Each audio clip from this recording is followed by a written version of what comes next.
Very good morning to all of you, and it's really a pleasure for me to be in Vizag. It's my first visit, and talk about dreams. In fact, if you look at my life, it's a pursuit of dream, it's a chasing of dream, and it's dreaming the dreams. I think dream is something which people have forgotten, and dream is something which is perhaps not considered as scientific as to how dream can help something which our actual mind cannot help. Now today I am going to share some of my thoughts about dreams based on certain learned things and something which I have learned from my own experience, because I am the one who practices the theories and accept the theories only when I realize them to be true in my own case. Let's go ahead. First of all, our very much loved President APJ Abdul Kalam, his beautiful words, "You have to dream before your dream can come true." Unless you dream, you cannot realize the dream. Dreaming is the first step. And if you dream bigger, you can achieve bigger things. If you dream smaller things, you can achieve smaller things.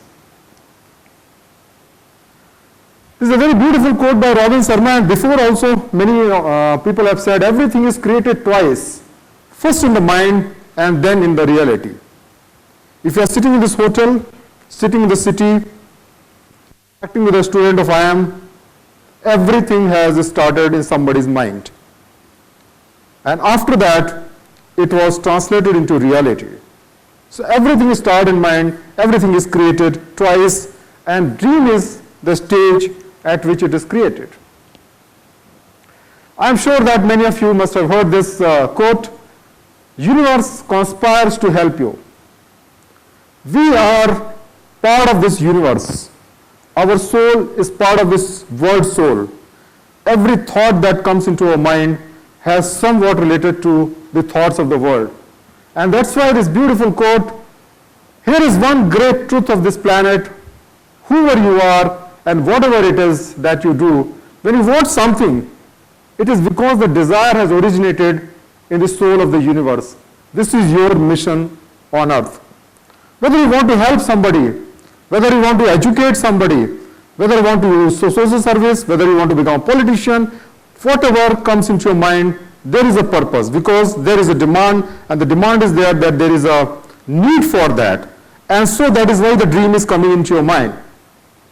And once you go and try to realize the dream, then you will find that the whole universe is going to help you in achieving that dream. But that dream should not be a personal dream. It should not be a selfish thing.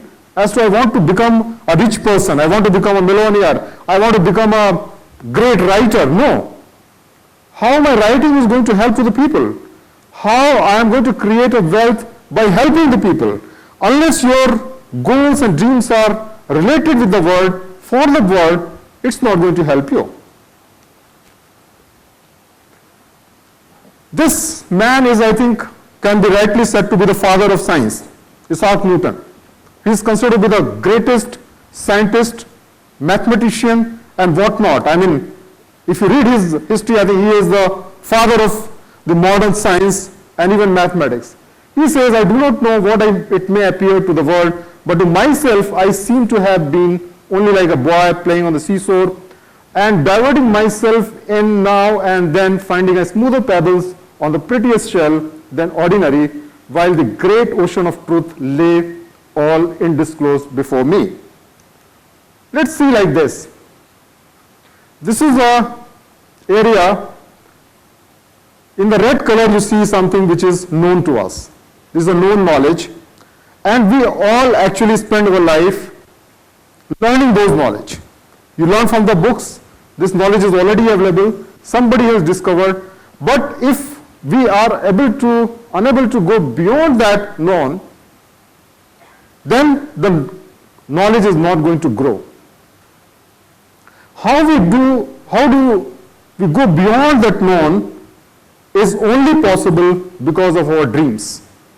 This dream is something which is connect the known with the unknown. When you have a difficult problems, I think all of you who have studied, let us say, maths or science or whatever, you must have found that sometimes you are stuck up at something.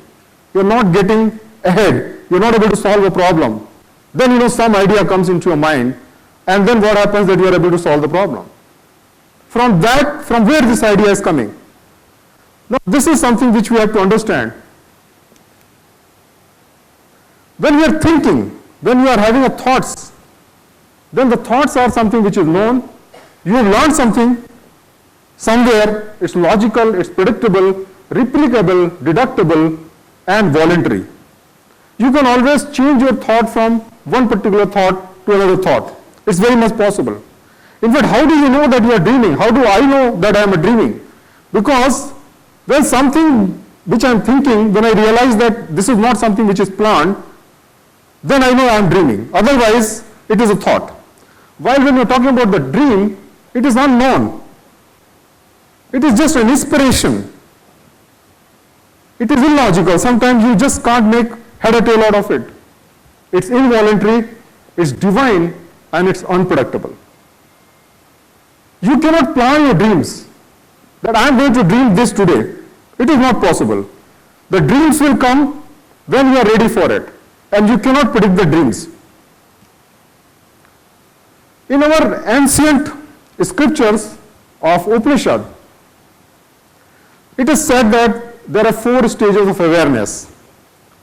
One is called Jagrat Avastha or waking stage, or Swapna Avastha, which is called dreaming, then Susupti, which we call deep dream, but there is one more stage which they call Turiya, that is basically a stage of pure consciousness. And for getting into this Turiya stage, you need not to actually sleep. You can be doing a meditation, you can be in deep thought, and in such a deep thought that you get directly connected with the God, directly connected with the universe. Now that is what is called a Turiya thought, or which in the modern time sometimes they call it flow, that you are just flowing with time. You don't understand that the time has passed. So it's so fast. But in that stage you connect yourself with the universal mind, and then you are able to dream and understand the mind of the God. As Albert Einstein has said, that I want to know God's thought. The rest are mere details. Like, can you imagine that E is equal to mc square formula, which Albert Einstein has discovered, is something possible by intuition or something possible by logic? It was impossible. Because even after he revealed that formula, it took decades for people to actually understand and appreciate the concept behind that. But this is very, very important. This book of flow talks about as to, this is a stage, when you are flowing with the time, you don't know how the time has passed. You are doing a painting, you are reading a book, and you find that, you find that 1 hour has passed or 2 hours has passed without even realizing. That is the stage of flow. And you can reach to this stage by different processes like meditation, and sometimes, by the deep thought. Like, for example, Newton and Albert Einstein, these are the people who are so much deep into their thoughts that, they were doing like a meditation. I remember one of the stories of about Newton, that, Newton once invited a friend for dinner. And then he was busy in doing something, and so what happened that the friend waited for him for some time, and thereafter, he was feeling very hungry, and so he took dinner and finished the dinner.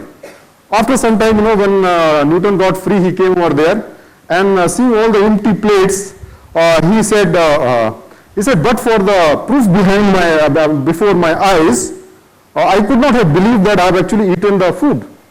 So he could not, he was so absorbed in his work that he could not even believe that, he could not even remember that he has eaten the food. You imagine that level of focus and concentration. You might have heard perhaps one of the very popular story about Albert Einstein also, that when he was traveling in a train, the TT came and he wanted him to show the ticket. Now Albert Einstein actually tried to look into different pockets and all that. He could not locate the ticket. Then that man said, "Sir, we know you are Albert Einstein. Don't worry. You don't have to show the tickets." He said, "But I need the tickets because I should know where I am going."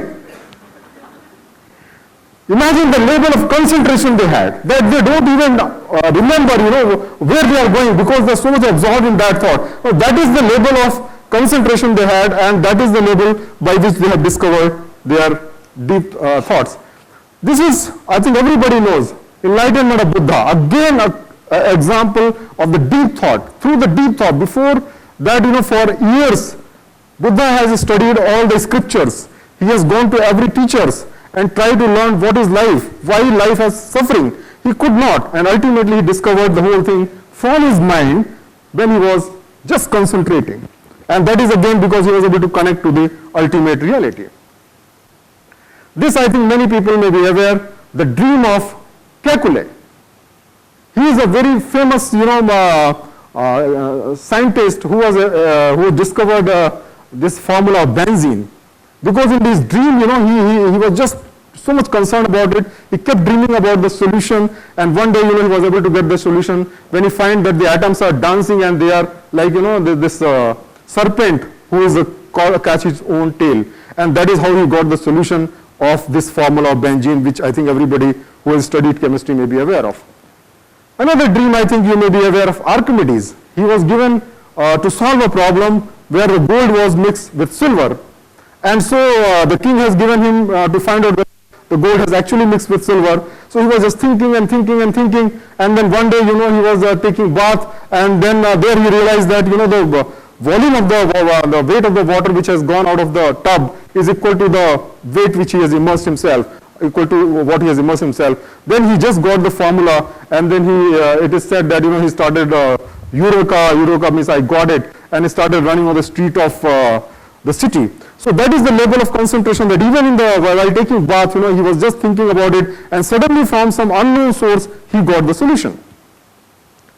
Think about Newton. I think this is a story which everybody was aware. It's not that, Newton was the only person who was able to see the apple falling, but he was so deeply, involved into thinking about the problem of gravity that, the simple thing acted as a from the God to understand him the concept of gravity.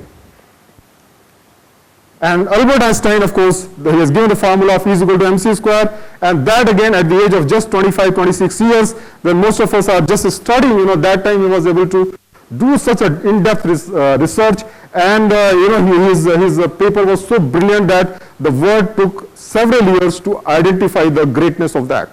And so again it came from some unknown source because he was deeply involved into that, and he was able to touch the unknown divine. Dreams and this inspiration is there everywhere. Without inspiration, you cannot create a great thing. For example, a painting. Every painter who is creating a new piece is basically something original, is something, somebody who is a dreamer, who is getting an inspiration from the source which he cannot identify. Or a sculpture like that. Or let us say the books, all the holy books which created religion, survive for thousands of years, again are the work of experience. In fact, some of the writers have even claimed that they got the inspiration from God. But even if they have not claimed, then it is very, very unusual that you create something which is followed by millions and millions of people for thousands and thousands of years. It's a wonderful thought, and that's because it's coming from some unknown sources, and that is because of the power of dream. Music. Every day we hear music. Every beautiful piece of music is an inspiration, because even the singer, even the composer would not know within, a few minutes, few days before what he is going to create. Only at that moment of time he knows that the thought is coming, and from where the thought is coming, he cannot identify. He is just waiting for the signal to come, and once that inspiration comes, he creates a beautiful piece of music which is remembered even years after he has created. A poetry, every work of poetry, or even a movie. All these things are coming from some unknown sources when you are deeply thinking about the problem. That's what Einstein says, the beauty of mystery. You cannot define from where these are coming, because you can define what is available, what is known. If there is a subject, you can score 100% marks on that, but something which is not being taught, and if you are able to discover, nobody can define it, and that is a mystery, how it coming. And I must say, it is because of your dreams. You connect with something unknown, and that gives you unknown knowledge. In my own case, I did my PhD in the area of use of artificial intelligence in customs assessment. That is expert tool. I developed expert tool, and then I developed an interest about what is intelligence. And then I was really, when I read thousands of papers for my research work, then I was surprised to know that the world doesn't know what is the meaning of intelligence. I mean, you take the best of the Google software and try to translate one sentence of English into Hindi, and you see how badly it translates even after using millions, such a sophisticated program, which is a small child of 5 years can easily translate correctly. So I was just thinking about what is intelligence, how we are able to, who is called tool intelligence. Then I was thinking about it, and gradually, what happened, that one day I realized that intelligence, basically the theme of the intelligence, or the crux of the intelligence, that our body and our soul is basically the mirror image of each other. The body is the mirror image of soul in the physical world, and the soul is the spiritual image of the body in the material world. So basically they are interconnected with each other, they are one and together, exist together. And you can know the soul of the person through the material manifestation of the body. When we see a person, we are actually connecting our soul with the person of the soul, and therefore we are able to understand the mind of the person, and this is what is intelligence. And so this is how I define intelligence. Intelligence is the capacity of the individual to understand other beings more completely from one or more manifestations of the entity, like face, signature, writing, texture of the skin, voice, walking style, and like that. So if I see a person, and then I find out whether the person is a good person, bad person, or then that is what is intelligent. Or let us say, when you are writing an exam, like when your intelligence is tested in the CAT examination, or then you are asked a question like this: what is the missing number of 2, 5, and then 17? And then you are able to find out the right answer. That right answer is 10. Then because all the numbers follow a formula, that is n square plus 1. So how that thought come into your mind? Because the person who created that question has this formula in mind. So from what he has written, you have been able to understand what is there in his mind, and that is what is intelligence. If you are not able to understand that, then you are not an intelligent person. So this is how the first book started. I came spiritual intelligence, talking about what is the true meaning of intelligence, and that I called spiritual intelligence. Then of course the second book followed, then the third book followed. These 4 books I have written, and I am of course, as already told, a famous Quora writer. But dreams are not magic. You cannot imagine, you cannot create a dream and then expect that the dreams will give you the result. You have to work very hard for it, and only when you work very hard for it, then only you are able to realize your dreams. And understand, and I want to finally quote that Oprah quote, that the biggest adventure you can take in your life is to live life over your dreams. So this dream is very important, and this is what is important. This is what we should all understand, that dream connect us with the unknown source, and we are able to capture the information which we cannot capture by any logical reasoning, and we get inspiration because of dreams, and that is why we must try to live the life according to our dream. Thank you very much for giving a patient hearing, and I hope that I've been able to understand, I will be able to explain some mysteries of dream which will help you in realizing your dream. Thank you very much.